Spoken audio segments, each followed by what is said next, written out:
Jenazah Barada Muhammad Kurniadi Sutio tiba di kediaman orang tuanya di Desa Johar, Kecamatan Karangbaru, Aceh Tamiang. Jenazah yang dibawa mobil ambulans dikawal personil Brimob Kesatuan asal almarhum.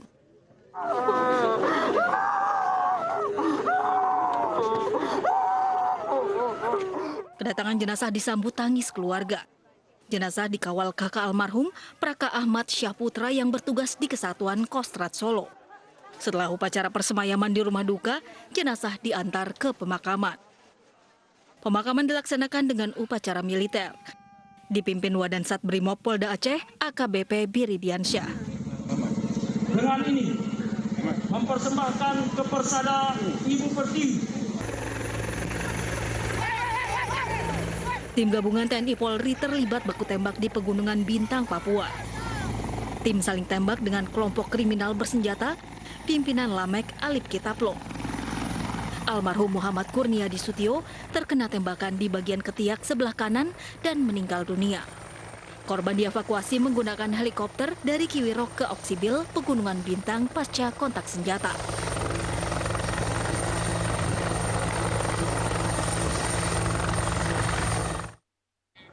Tidak semua warga mengenal pejabat negara. Buktinya Ketua DPR Puan Maharani disebut sebagai adik dari Megawati Soekarno Putri.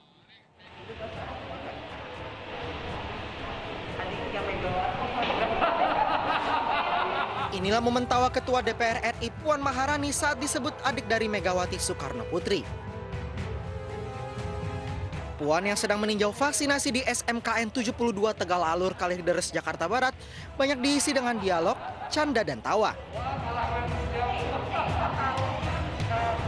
Belakangan baliho Ketua DPR RI Puan Maharani marak bermunculan di sejumlah kota.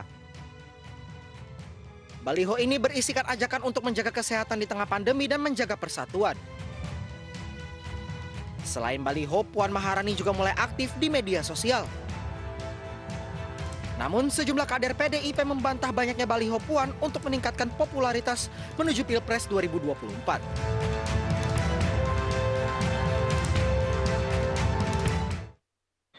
Menko Maritim dan Investasi Luhut Binsar Panjaitan diperiksa polisi terkait laporannya terhadap 2 aktivis.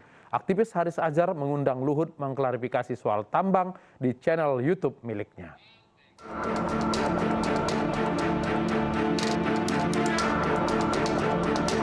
Menko Bidang Kemaritiman dan Investasi Luhut Binsar Panjaitan mendatangi Polda Metro Jaya untuk diperiksa terkait kasus dugaan pencemaran nama baik dan berita bohong. Dalam kasus ini, Luhut melaporkan Direktur Lokataru Haris Azhar dan Kurator Kontras Fathia Moldianti untuk unggahan konten yang menuding Luhut bermain dalam bisnis tambang di Papua. Ya ini kita jalanin aja hukum ini, nanti kita lihat kalau ada tadi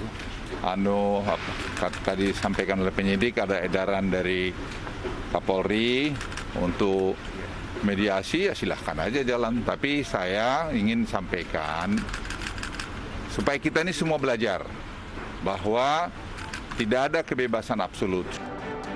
Sebelumnya, Luhut melalui kuasa hukumnya Junifer Girsang telah 2 kali melayangkan somasi terhadap kedua aktivis ini. Namun tidak mendapat respon, akhirnya Luhut melaporkan keduanya ke polisi. Usai dilaporkan Luhut ke polisi, Fathia dan Haris yang diwakili kuasa hukumnya melapor ke Komnas HAM. Fathia menilai ancaman pidana terhadapnya merupakan serangan terhadap demokrasi. Alasannya karena yang disampaikannya berdasarkan penelitian yang dilakukan masyarakat sipil dan bagian dari berekspresi dan berpendapat. Penelitian yang sudah dibuat. Nah, oleh karena adanya ancaman pemidanaan ataupun gugatan, kami minta kepada Komnas HAM untuk memberikan perlindungan bagi orang-orang, khususnya Fathia dan juga kawan-kawan yang lainnya, itu untuk diberikan perlindungan gitu. Karena apa yang mereka sampaikan ini basisnya adalah penelitian dan diarahkan kepada pejabat publik karena ada indikasi konflik kepentingan berdasarkan temuan riset kami. Sementara menjawab somasi yang dilayangkan Luhut Binsar Panjaitan, Haris Azhar mengundang Luhut untuk tampil di channel YouTube miliknya.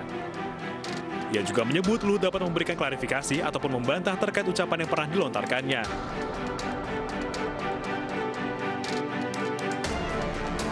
Namun lewat kuasa hukumnya, Luhut menolak memberikan klarifikasi di YouTube karena pernyataan Haris termasuk fitnah. Haris seharusnya mengklarifikasi dan meminta maaf terlebih dahulu. Perseteruan Luhut dan kedua aktivis ini berawal dari video percakapan Haris dan Fathia di channel YouTube milik Haris. Dalam percakapan ini disebut bahwa Luhut ikut bermain dalam bisnis tambang di Intan Jaya. Nah, jadi si Tobakomdel Mandiri ini direkturnya adalah Purnawirawan TNI, namanya Paulus Prananto. Nah, kita tahu juga bahwa Toba Sejahtera Group ini juga dimiliki sahamnya oleh salah satu pejabat kita. Siapa? Namanya adalah Luhut Binsar Panjaitan. LBP, The Lord. Lord ya, Lord Luhut. Gitu. Jadi Luhut bisa dibilang bermain di dalam pertambangan-pertambangan yang terjadi di Papua hari ini. Tudingan Haris dan Fathia membuat Luhut melaporkan keduanya atas dugaan fitnah dan pencemaran nama baik. Luhut membantah terlibat dalam bisnis tambang di Papua. Tak hanya ancaman pidana, Luhut juga menggugat keduanya secara perdata, ganti rugi 100 miliar rupiah. Tembakan bertubi-tubi dilontarkan personil TNI Angkatan Laut terhadap Indian Navy. Informasinya saat lagi.